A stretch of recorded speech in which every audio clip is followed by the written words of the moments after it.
Hello students, आज हम देखेंगे स्टैंडर्ड 12 चैप्टर 2 का टॉपिक नंबर 2.8 बाह्य क्षेत्र में स्थितिज ऊर्जा। इसमें कोई डेरिवेशन नहीं है, खाली ये समझना है और सूत्र याद रखने हैं।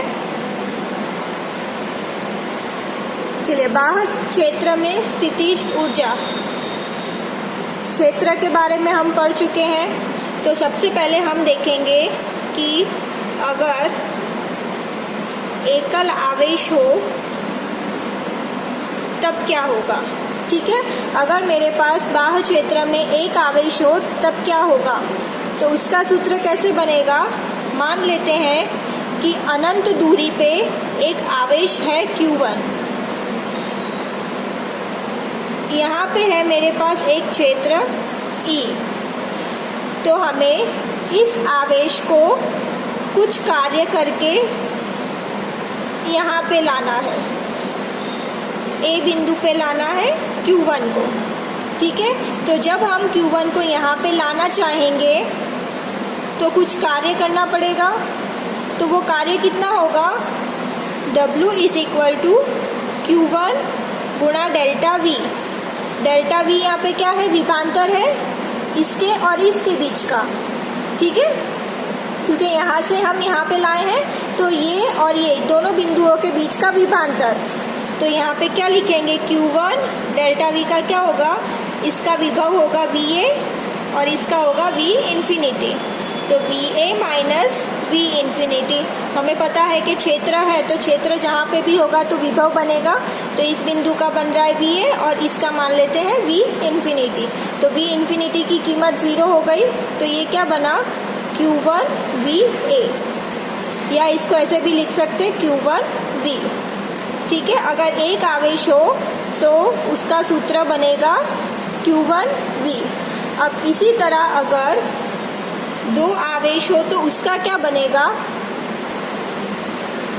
दूसरा हम देखेंगे, दो आवेश के लिए किसी बाह्य क्षेत्र में दो आवेश के निकाय की स्थितिज ऊर्जा, इसको हम स्थितिज ऊर्जा बताएंगे। तो इसको हम U भी लिख सकते हैं, स्थितिज ऊर्जा को दर्शाते हैं U से।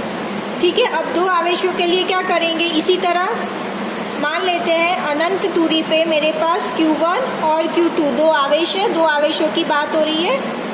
अब इन दोनों आवेशों को मुझे यहाँ पे दो बिंदु में लाना है। यहाँ पे क्षेत्र तो है ही पहले से A और B, ये दोनों आवेशों को मुझे A और B बिंदु पे लाना है तो कुछ कार्य करना पड़ेगा। अब ये दोनों बिंदु विद्युत क्षेत्र में है पहले से, तो यहाँ पे इसका विभव होगा, इसका विभव मान लेते हैं VA। अब हम जब Q1 को A बिंदु पे लाते हैं तो कुछ कार्य करना पड़ेगा। तो वो कार्य कितना होगा, चलिए देखते हैं। Q1 पर बाह्य क्षेत्र के विरुद्ध किया गया कार्य, Q1 को हम यहाँ पे ला रहे हैं तो कार्य कितना होगा, WA = कौन सा आवेश है Q1 और विभवांतर डेल्टा V जो हमने ऊपर किया था वैसे ही। अब विभवांतर किसका होगा, ये बिंदु और ये बिंदु का। तो लिखेंगे हम Q1 VA minus V infinity. V infinity 0, तो WA क्या मिला मुझे, Q1 VA। ठीक है, इतना कार्य करना पड़ेगा Q1 को A बिंदु पे लाने के लिए। अब उसी तरह सबसे पहले इसका विभव, तो A बिंदु का विभव था VA, B बिंदु का विभव क्या होगा,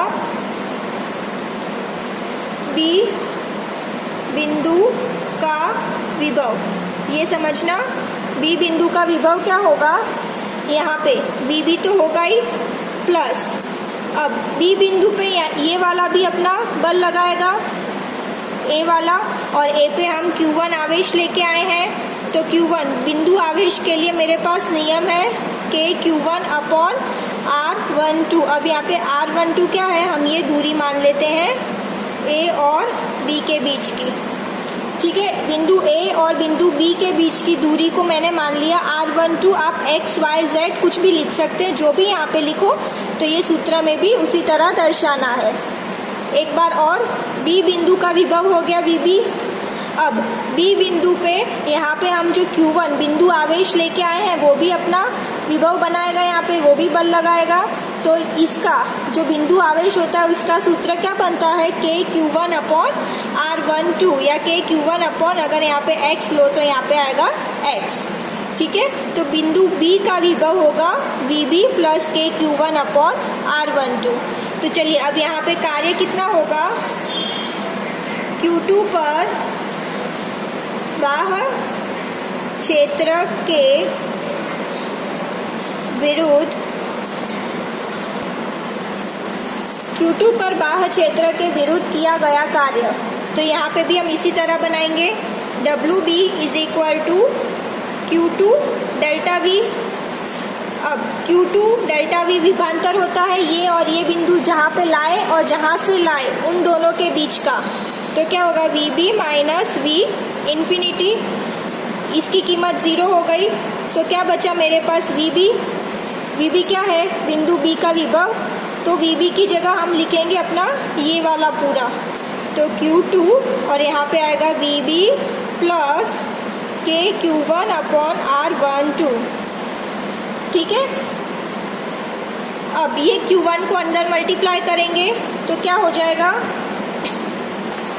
यहाँ देखिए Q1 को अगर हम अंदर मल्टीप्लाई करेंगे तो ये होगा WB is equal to Q2VB plus KQ1/R12।